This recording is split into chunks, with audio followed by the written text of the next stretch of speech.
23 जून 1757 एक छोटंसं गाव प्लासी आणि एक अशी लढाई ज्याने भारताचा इतिहास कायमचा बदलला.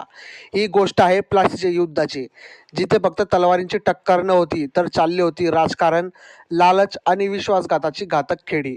एका बाजूला होता तरुण नवाब सिराज उद दौला आणि दुसऱ्या बाजूला होती ईस्ट इंडिया कंपनी. पण या युद्धात सर्वात मोठा शत्रू बाहेरचा नव्हता तर आतच लपलेला होता. तर चला जाणून घेऊया त्या दिवसाची संपूर्ण कहाणी, ज्यामुळे भारतात इंग्रजांच्या सत्तेची सुरुवात झाली. बघा, 23 जून 1757 बंगालमधलं एक छोटंसं गाव आणि तिथे उभा आहे इतिहास बदलणारा क्षण. ही गोष्ट आहे प्लासीचे युद्ध याची.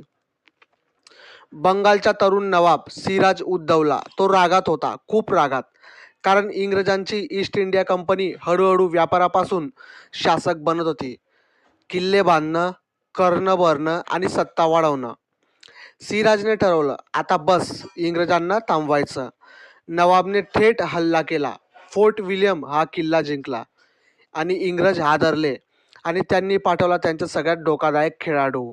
तर तो होता रॉबर्ट क्लाईव्ह. क्लाईव्हला माहिती होतं, समोरासमोर लढलो तर आपण हारू. मग त्याने खेळली चाल. नवाबचा सेनापती मीर जाफर त्याला गुपचूप ऑफर दिली, तू माझ्यासोबत ये, मी तुला नवाब बनवतो. मीर जाफर लालचाला बळी पडला. 23 जून 1757 मैदान तयार. नवाबाकडे 50,000 सैनिक आणि इंग्रजांकडे फक्त 3,000. पाहता पाहता वाटत होतं नवाब जिंकणार, पण अचानक जोरदार पाऊस सुरू झाला.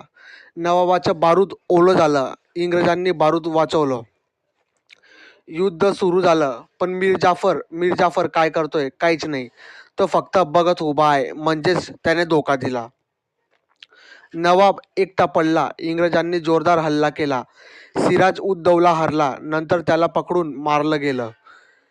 मीर जाफर बनला बंगालचा नवाब, पण तो होता इंग्रजांचा चमचा. इंग्रजांना मिळाली बंगालची संपत्ती आणि इथून सुरू झाली भारताची गुलामी.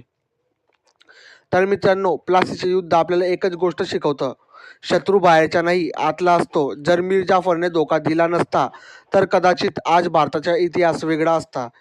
इतिहास फक्त लक्षात ठेवण्यासाठी नाही तर शिकण्यासाठी असतो. लाईक करा, शेअर करा, सबस्क्राईब करा. अशाच पॉवरफुल अभ्यासू व्हिडिओसाठी चॅनलला सबस्क्राईब नक्की करा.